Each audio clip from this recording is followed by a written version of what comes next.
All right, what's good, YouTube? This is Boxingwave, and we are back. Please subscribe to the channel if you are new. I'm gonna make one last video about Daniel Dubois and what he should do moving forward. I already broke down the fight, recapped the fight, and everything. Shout out to all the new people here. We had a lot of fun, but let's close this out before moving on. There's a few things that's come up about this fight.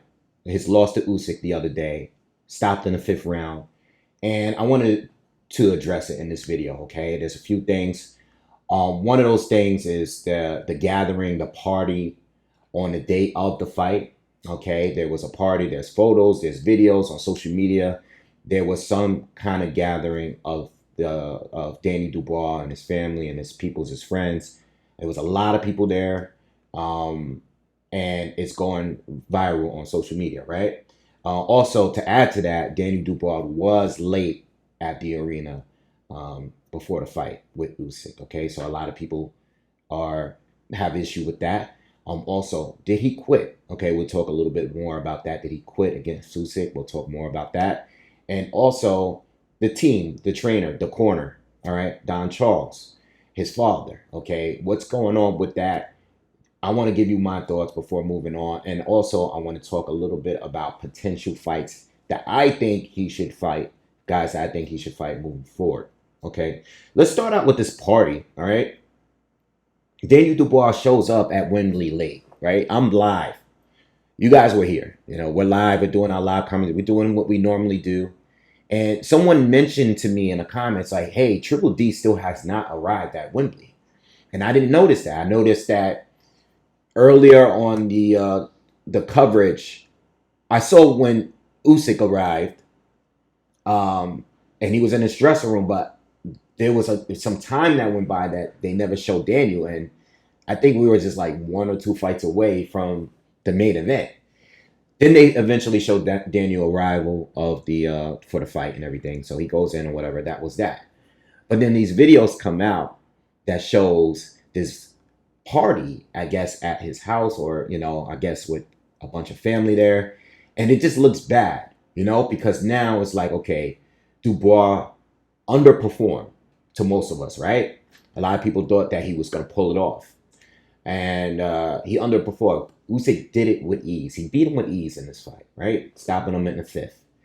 And a lot of people wonder, was he partying before the fight? Now, Don Charles went on TalkSport TV and he did an interview and he was asked about this. He sees what's going on out there. He's like, they asked him like, yo, what's going on? Why was he partying? Well, Don Charles answered by saying, listen, I wasn't there. This is something that his father did for his friends and his family. But I wasn't there. But it wasn't a party. It was a gathering. He said gathering. He said party is more like we're celebrating. It was a gathering. He said we had this same gathering before the Anthony Joshua fight. So he wanted to make it clear like these guys weren't just there partying, but it was just a gathering. But my take on it is this. It's a few things.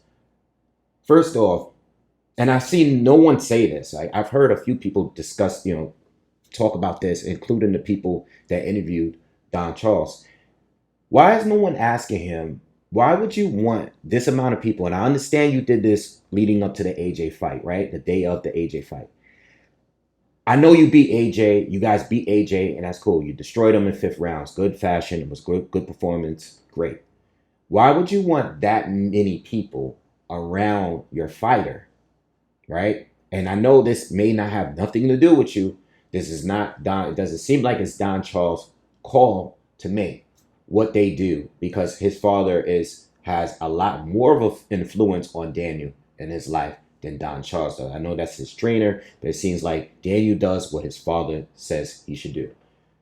But the team overall, why would you want this amount of people to be around your fighter, your son, all right? Hours leading up to a fight. And I'm saying this because are we all forgetting that Daniel Dubois pulled out of the fight with Joseph Parker in Saudi Arabia because he was ill, mysteriously ill? Like, we're just we're just gonna have an event, a whole event leading up to a fight with that amount of people? Aren't you a little bit concerned about, you're shaking hands, you're hugging, you know, you're doing a lot prior to a fight. You're gonna go into the biggest fight in your career. Joshua was the biggest fight of his career before this fight. Now this fight is an even bigger fight because you're fighting for undisputed. Why would you be around that many people, shaking hands, hugging, kissing? Why would you even want that? You should be around your team and no one else. Your team, the people that you have been preparing with. People leave their families, they leave their friends for months to prepare for a fight. Yet the day of a fight, you're around this amount of people. It's a whole party or gathering. Why would you do that and risk, I don't know, getting sick, shaking hands? There's germs, there's COVID, you just were sick. Everyone talks about the AJ fight, and now the Usyk fight, the rematch. We are forgetting what happened in between. In between, you were supposed to fight Joseph Parker, but that never happened because you fell ill. I don't know the details of it, but you were not able to make that fight. So maybe we should try moving forward to be around less people, especially on a serious occasion like this. You can celebrate after the fight. You can celebrate when the fight is announced, but real fighters, they lock in. They don't want to celebrate. Yes, if their family and their close ones want to be in the dressing, the closest of people want to be in the dressing room. We'll see a lot of fighters with the close people in the dressing room. Yes, some celebrities come visit them. That's one thing. But having a whole gathering or a party before a fight is a little bit irresponsible in my opinion. Okay, so I wanted to start off with that. Two, the corner. What's going on with the corner? Don Charles says, yes, we have beaten Gerald Miller, we beat Philip Hergovich, we beat Anthony Joshua with the same kind of coaching. His dad is there, he listens to his dad, I train him. Yes, in the corner, it looks like there's a lot going on because I'm trying to coach him, but his dad, he's turning and looking over to his dad and listening to instructions from his dad. I've seen this before with other fighters. I've seen it where there's some confusion in the corner. I understand it got Daniel to this point and it worked. But this is one flaw. There's two major flaws with Daniel. Outside of the technicalities like the defense and stuff, I'm not talking about that. I'm not talking about the fundamentals and stuff. There are two major flaws. Daniel trains very hard, I can tell. I'm sure that when he's with Don, he's listening to him, when he's preparing and they're working on combinations and they're working on things to do to prepare for their next fight and their next opponent. I'm sure that Daniel is locked in and he's focused. But when you have two people there, one a trainer and one a dad, right? And you seem to listen to your dad more. What I noticed in Daniel and his fights, all right, not just this one, but he turns and looks at his corner throughout each round. When things are happening, when they're tying up, he's constantly looking in his corner. When he gets hurt and when he gets knocked down, he's constantly looking in his corner. What that tells me, all right, and this is one of the two major flaws, is that he doesn't have the instincts, the IQ to know what to do on his own right there at the moment. At the end of the day, your coach is there, your dad is there. You got to know what to do right there at that point. The great ones, I know he's a champion. I know he's beaten some great fighters. But he lacks judgment at a pivotal moment. He constantly needs to know what to do next.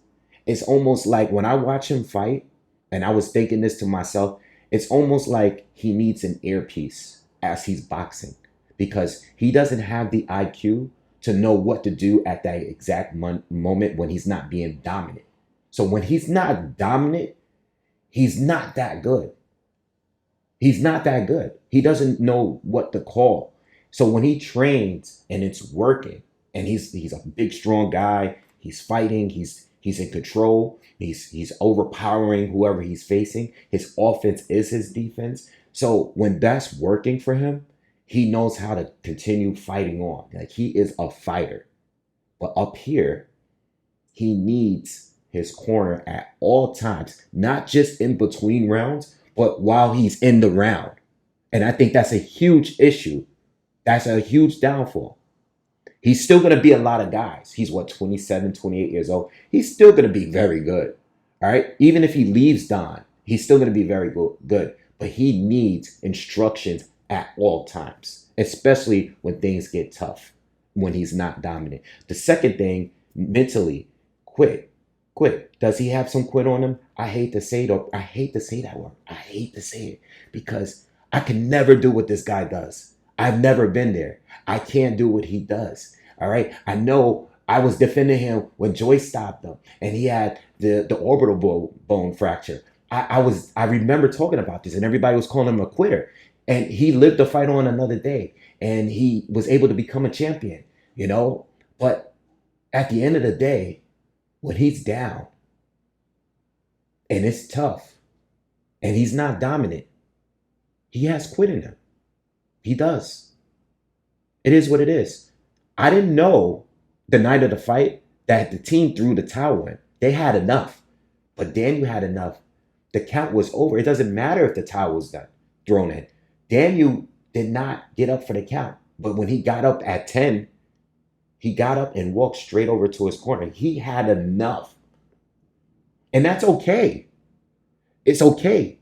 But there's a difference between Daniel and some other fighters that are willing to go on, you know, that are willing to fight to the very end. And that's all I'm pointing out. There is a difference. Just like there is a difference with guys that will make the adjustment mid-round and figure out what's going on. And you know what I mean?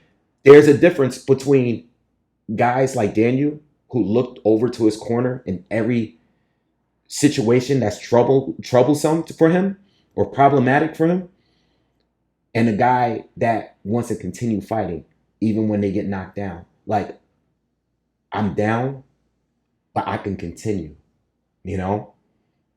Sometimes I think certain fighters take too much of a beating, and that's when the ref decides to step in and say it's over. I don't look at this stoppage as something that a ref needed to stop the fight. Yes, he took a hard shot. So when he went down at first, I was like, damn, I think it's over. But when I seen Daniel just not want to get up, I said, okay, he's mentally done. Tim Tszyu was mentally done when he went to his corner and the ref came over after, you know, Fundora. And, you know, he said, I had enough. There is a difference. You know what I mean? Not saying that these guys don't have heart. But what I'm saying is there are certain guys that's willing to fight to the very end and do as much as they can. You know, and I didn't see that from Daniel. You know, even a guy like AJ, yes, he was knocked around by Andy Ruiz. I was there. The guy kept getting up. He did not want to stop. You know what I mean? Until the referee stopped it, you know? I mean, yeah, at some point, like, he had enough, but he kept getting up and continuing. But he was much more hurt than Daniel was. It's no comparison. So that's just how I feel about him. As far as moving forward, again, I don't think his career is done. You know, Don Charles did the best he could up to this level. But I still think there's some technical things with Daniel that he can still improve on. You know, and I know he's a big, strong guy, and I know he has a lot of power and stuff, but defensively, I think there's other coaches out there that can definitely improve on things. You know, I think just the game plan always being so offensive that you could disregard defense. I think he's always going to run into a wall at some point, you know? Even though he's made it this far, he's going to run into something that's going to stop him from getting to that next level. Uh, so I think in that sense, I think maybe he should move on with Don, and maybe someone that is more willing to, he can have some compatibility, there. So wait, he doesn't have to keep looking over to his father, and he can just simply just lock in with his coach. Fights do I want to see, and I think that are realistic. There's a few names. There's more names out there, but these fights are with guys that are high ranking fighters. So it won't be like a super duper tune up where he can just blitz a guy and beat him in 1 or 2 rounds.